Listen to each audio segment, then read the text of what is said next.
When you're stuck, what do? I'm going to give you a couple keys on things that I do to help me move past that stuck point back into clarity. But first, let me start by saying it doesn't happen always, and it's something you've got to stay fluid around. In fact, that leads me to the first key. Number one is you've got to be open. When you find yourself stuck, it is time for a growth opportunity. It's one of those moments in life where when you look around and you realize everything you've done in the past no longer works, praying, sleeping, whatever you've done, shopping, calling a friend, and there are no answers, I know it sucks to be stuck. Believe me, I do. But I want you to know that this is a perfect opportunity for growth. The universe has positioned you as such where you get to dig deep within. And you may not find the answer right away, but that's not what it's about. It's about the digging. It's about going back within you to search, to listen, to hear, to process, which is a very uncomfortable thing. But I tell my children this every time we talk about difficult things. I can't make the decision for you, but weigh your options. And after you've weighed your options, go with the one that feels right to you. Because even if it's not right, at least you can sleep at night. So this is a growth opportunity for you, but it's going to require you to do some of the things you've done before. Get quiet, get still, and whether or not there's an answer isn't the goal. It's be present on the journey where you are. Simply allow. Whew, that's the second thing. Allow. I know that for someone who likes to predict, make choices based on the options in front of himself, that allowing can be easy when things are going your way. It's not a big deal because it's playing out the way you thought. So allowing, you just, okay, it's going to shake out. But it's when things aren't going your way. It's when things are contrary, the opposite, the exact opposite of what you want. And you don't know what to do, that you allow. Now, let me tell you, allow means to just let your hands off. Stop trying to control. Stop trying to manipulate. Stop trying to change. And I promise you, even right now, while I'm telling you this, I feel the emotion, what it's like to allow. That is the most seemingly difficult thing on the planet to do. But when you remember that you are interdependent and that you're not in control, you are part of the journey in this cycle of life that we are all in. There are times you just need to allow things to pass. And it has nothing to do with you. But it's for you to move and to allow. Because the allowing is what gives you the permission, the possibility to trust. Because that journey that we talked about early on, and now allowing, is part of the process of growth for who you are. You don't get to discover how amazing you are. You don't get to discover how intuitive you are. You don't get to discover how spiritual you are until you let go. You allow and you let go. Allowing is you just observe it for what it is. You stop trying to manipulate it. And letting go, that part right there. That part right there. That, you know what I'm talking about. Letting go is the third step. Now, when I say let go, I don't mean run away. I don't mean put on blinders. I don't mean be like, screw you, or anything like that. I just mean you get out the way and you move on with what you know is true. You get back into life instead of allowing that to pause and keep you as a container or keep you frozen in time like a freeze ray.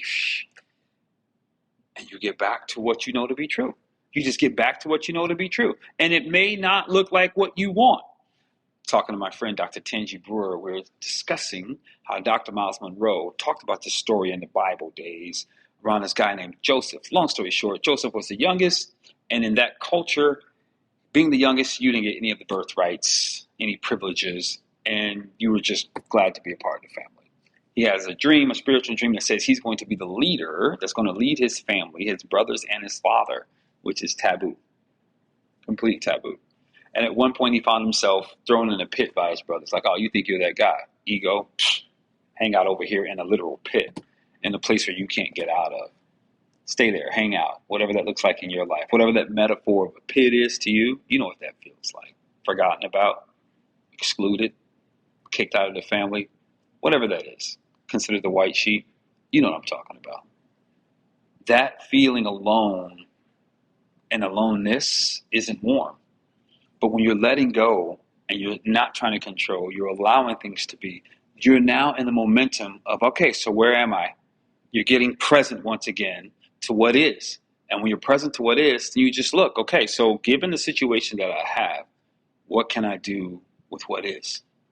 And letting go looks like that, being present to what is and then making choices from there. But I can imagine that in that story that Dr. Miles Monroe was talking about that boy named Joseph being in a pit, he probably just looked around and saw dirt, worms coming through, roots in the ground, maybe. I don't know. Maybe they were in the desert over in Egypt and he just saw sand. I don't know. Sand ants? I don't know. You tell me. But I'm sure it looked hopeless and bleak and uncertain with no clear direction. It's taking you back inward once again. And when you find yourself there, just go back to, okay, so what was it that I saw? What was it that I believed? Okay, I'm not in control of that. I accept it to be truth and I let go. I let go. And then the story goes on to say that somehow he got out. And it did happen over a period of time that something horrible happened to that nation. And he ended up having the wisdom to lead it, to lead and take care of his family and take care of their family, just like he saw at the very beginning. Now, I don't know what your scenario is, and I can assure you that when you let go, that it's still going to happen. But what I can assure you is that we are not supposed to be swayed or dictated by circumstances, because circumstances are temporary. They come and they go. And if we get locked into this idea that the circumstances are reality, then we've missed the whole opportunity in front of us.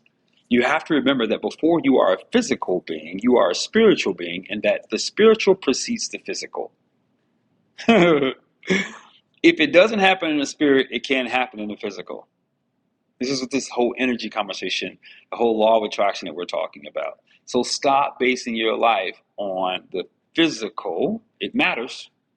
It's an indicator. But if you got something contrary in the spiritual, you hold on to that. And you go inside. You allow. And you let go. The process of growth for you will be found through that pathway. Listen, there's more of this good stuff coming to help you and assist you as you continue to find clarity in your life. I am your coach, Marquise Martin Hayes. I got a free group, a free VIP group. Join it. Come check us out. Come hang out. Come get some more good information and occasionally get some one-on-one insight. But in this community, we're building one another because clarity is what gives us the ability to live vibrantly. Peace.